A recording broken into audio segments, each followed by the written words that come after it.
নাম রাখে রাব্বি। কি নাম রাখছে? হ্যাঁ, অনেকের নাম রাব্বি।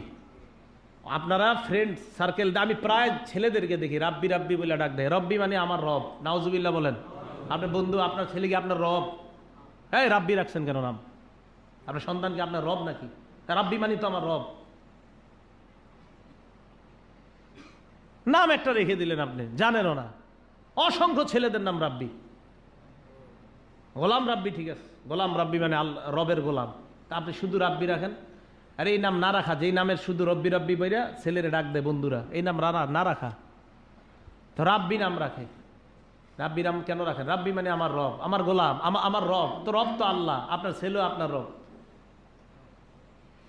সুন্দর একটা নাম সন্তান আপনার কাছে পাও না। বাইহাকী শরীফের 11 নম্বর খণ্ড, শোয়াবুল ঈমান, পৃষ্ঠা নম্বর 133 নম্বর পৃষ্ঠা। নবীজি সাল্লাল্লাহু আলাইহি সাল্লামকে আব্দুল্লাহ ইবনে আব্বাস জিজ্ঞাসা করছে, হুজুর, কদ আলিমনা হাক্কুল ওয়ালিদ, বাবা মার অধিকার আমরা জানি, ওমা হাক্কুল ওয়ালাদ, সন্তানের অধিকার কি একটু বলেন।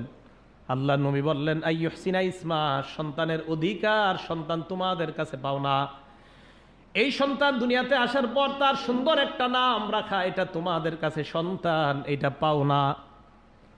নবীজি বলে দিলেন, সন্তান এই অধিকার তোমার কাছে পাও না, তার সুন্দর একটা নাম রাখা। নামেরও একটা আসর আছে।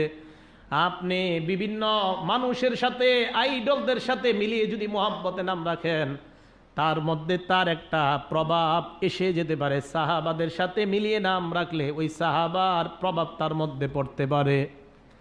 এই জন্য নাম রাখার ক্ষেত্রে সতর্কতা।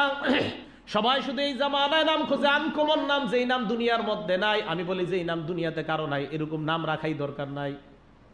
আনকমন খোঁজে, আনকমন খোঁজে। আমি ইদানি আমার আর কেউ প্রশ্ন করে না, আমার হুজুর একটা আনকমন নাম দেয়। আমি আনকমন বলতে কোনো নাম নাই দুনিয়াতে, অন্য কাউরে জিজ্ঞেস করেন। ফাইজলামি কথাবার্তা। আপনারা এইগুলো কি প্রশ্ন করেন? আনকমন নাম মানি। খাদিজা নাম রাখতে কি সমস্যা? আয়েশা নাম রাখতে কি সমস্যা? না, এইগুলা কমন, আর অন্য কিছু রাখেন তো রাইখা দেন একটা খবিশ মার্কা নাম,